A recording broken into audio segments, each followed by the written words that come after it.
नमस्कार. माझ्या चॅनलमध्ये तुमचं खूप खूप स्वागत. चॅनलवर नवीन असाल तर व्हिडिओला लाईक करा, चॅनलला सबस्क्राईब करा. आज आपण पौष महिन्यातले उपवास व्रत कसे केले जाते, त्यासाठी फराळ कसा केला जातो, पूजेची मांडणी कशी केली जाते, हा संपूर्ण व्हिडिओमध्ये आपण तुम्हाला सांगणार आहे. व्हिडिओ पूर्ण बघा आणि कमेंटमध्ये नक्की सांगा व्हिडिओ कसा वाटला. चला आपण व्हिडिओला सुरुवात करू. पौष महिन्यातले उपवास. पौष महिन्यात उपवास केले जातात. पौष महिन्यात उपवास कशाचे केले जातात? सूर्यनारायणाचे उपवास केले जातात. सूर्यनारायणाचे उपवास केले जातात. पौष महिन्यात सूर्याचे भग नावाचे स्वरूप पूजले जाते. भग नावाचे स्वरूप पूजले जाते. या काळात थंडी जास्त असल्यामुळे सूर्याच्या उष्णतेचे आणि प्रकाशाचे महत्त्व वाढते. ह्या पौष महिन्यात जास्त थंडी असल्यामुळे सूर्याचे आणि प्रकाशाचे महत्त्व वाढते. हे व्रत प्रामुख्याने सुख, समृद्धी आणि व्रत आरोग्यासाठी केले जाते. सुख, समृद्धी आणि आरोग्यासाठी हे उपवास केले जातात. व्रत कसे करावे तर आपण आता पुढं बघू. पौष महिन्यातील प्रत्येक रविवार. पौष महिन्यातील प्रत्येक रविवार हा उपवासाचा असतो. पौष महिन्यातील प्रत्येक रविवार हा उपवासाचा असतो. पूर्ण महिनाभर रविवारी उपवास धरायचे असतात, फक्त रविवारी. सूर्य उगवण्यापूर्वी लवकर उठून आंघोळ करावी. शक्य असल्यास पवित्र गंगेत आंघोळ करावी. म्हणजे पवित्र नदी असेल जवळ तर तिथं जाऊन आंघोळ करावी. नाहीतर शक्य नसेल तर आपण आंघोळीच्या पाण्यात गंगाजल टाकून आंघोळ करावी. नंतर पूजेची मांडणी कशी मांडायची? पूजेची मांडणी मांडताना तांब्याच्या कलशामध्ये पाणी घ्यायचं. तांब्याच्या कलशात पाणी घेऊन त्यात लाल फूल, अक्षदा, थोडं कुंकू टाकून सूर्याला अर्घ द्यावे. सूर्याला म्हणजे अर्घ द्यावे म्हणजे सूर्य पूर्वेला उगवत असेल तर असं त्याला निम्म पाणी, कलशातलं निम्म पाणी अर्पण करायचं, म्हणजे अर्घ द्यावे. अर्घ देताना ओम घृण सूर्याय नमः या मंत्राचा उच्चार करायचा. परत एकदा मंत्र सांगते. ओम घृण सूर्याय नमः या मंत्राचा उच्चार करायचा. या दिवशी आदित्य हृदय स्तोत्र किंवा सूर्य अष्टक पाठन करावी.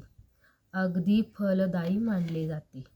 हे दोन केलं ना, आदित्य हृदय स्तोत्र आणि सूर्य अष्टक पाठन केले खूप मानले जाते. ह्या दिवशी फराळ काय करावं, आहार काय करावं? ह्या दिवशी आळणी पदार्थ खायचे. ज्यांनी सूर्यनारायणाचे उपवास धरले आहेत त्यांनी आळणी पदार्थ खायचे. जेवण करतानाही पदार्थामध्ये मीठ टाकायचं नाही. चपाती असो, भाकरी असो, भाजी असो, भात असो, आळणी करायचा, त्यात मीठ टाकायचं नाही. आणि उपवासा दिवशी एक टाईम जेवण करायचं. उपवासा दिवशी एक टाईम जेवण करायचं. आणि प्रत्येक रविवारी गुळाचे पदार्थ करायचे किंवा गुळ घालून नैवेद्य केला तरी चालेल. गुळाची खीर केली तरी चालेल.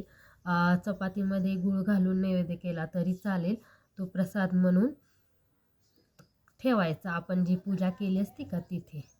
पूजा केल्यानंतर पूजेच्या समोर सूर्याची रांगोळी काढायची. व्रत म्हणजे उपवास केल्यावर आपल्याला काय फळ मिळतं ते बघून. आरोग्य प्राप्ती होते. आरोग्याची इच्छा सूर्याकडून करावी. जर आपल्याला एखादा आजार असेल तर सूर्याला आपण तो मागून बरा करू शकतो. म्हणजे इतकी शक्ती आहे सूर्यनारायणाचे उपवास केले तर. आपले आरोग्य एकदम छान राहते, सुधारते आणि आरोग्याची क्षमताही वाढते. ह्या उपवासामुळे त्वचा विकारसुद्धा दूर होतात.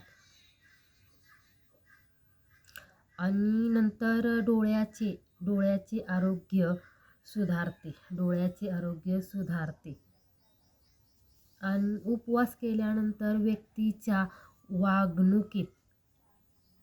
सूर्यनारायणाचे उपवास केल्यानंतर व्यक्तीच्या वागणुकीत व व्यक्तिमत्वामध्ये तेज येते. सूर्यनारायणाचे उपवास केल्यावर व्यक्तीच्या वागणुकीत आणि व्यक्तिमत्वामध्ये तेज येते. घरातील दारिद्र्य आणि नकारात्मक ऊर्जा नष्ट होते. सूर्यनारायणाचे उपवास केल्यावर त्याचे काय फळ मिळतं? घरातील दारिद्र्य आणि नकारात्मक ऊर्जा नष्ट होते आणि सुख शांती नांदते. घरामध्ये सुख शांती नांदते. हा उपवास करत असणारा मंत्र जप काय करावा? हा उपवास करताना मंत्र जप काय करावा तर नीट ऐका. ओम सूर्याय नमः, ओम आदित्याय नमः, ओम भास्कराय नमः. हा जप करायचा.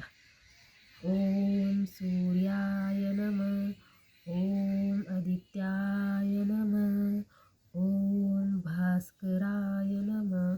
ह्याचा जप करायचा.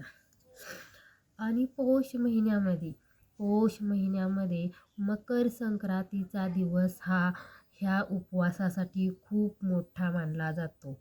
सूर्यनारायणाच्या उपवासाचा मकर संक्रांतीचा दिवस खूप मोठा मानला जातो, कारण त्या दिवशी सूर्य उत्तरायणात प्रवेश करत असतो, म्हणून महत्त्वाचा मानला जातो. सूर्यनारायणाची 12 नावे आहेत. ती कशी करायची? रोज सकाळी अर्घ देताना, म्हणजे आपण कलशातील सूर्याला पाणी ओतताना किंवा सूर्यासमोर उभे राहून ही नावे घेतल्यास सर्व कार्यामध्ये यश मिळते. चला आपण 12 नावे कोणते ती बघू. ऐका. ओम मित्राय नमः, ह्याचा अर्थ होतो सर्वांचा मित्र. दुसरं, ओम रवये नमः, याचा अर्थ होतो प्रकाश देणारा. तिसरं, ओम रवये नमः, याचा अर्थ प्रकाश देणारा. डबल झालं. तिसरं, ओम सूर्याय नमः, मार्गदर्शक करणारा. ओम भानवे नमः, तेजस्वी देणारा. ओम खगाय नमः, आकाशातील विहरणारा. पुढचा, ओम पूष्णे नमः, पोषण करणारा. पुढचा, ओम हिरण्यभगाय नमः, सोन्यासारखे तेज असलेला. पुढचा, ओम मरीचाय नमः, किरणे असलेला. ओम आदित्याय नमः, आदितीचा पुत्र. ओम सावित्रे नमः, निर्माता करणारा. ओम अकार्य नमः, पूजनीय करणारा. आणि शेवटचा, ओम भास्कराय नमः, तेज देणारा. हे जी नावे आहेत ना, ती प्रभू रामचंद्राने युद्धाच्या वेळी विजयासाठी सांगितले होते. कोणतीही 12 नावे प्रभू रामचंद्रांनी युद्धासाठी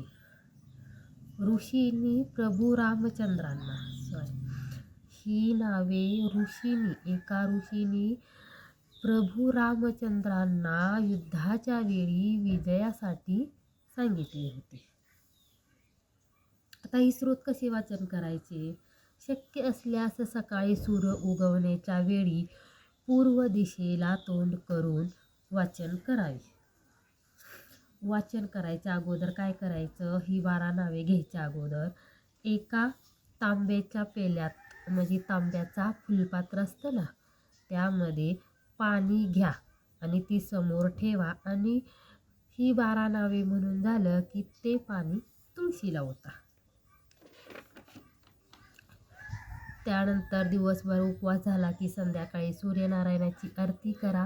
आरती करत असताना सुद्धा नियम आहेत. आरती करत असताना तुपाचा दिवा लावा. तुपाचा दिवा लावा.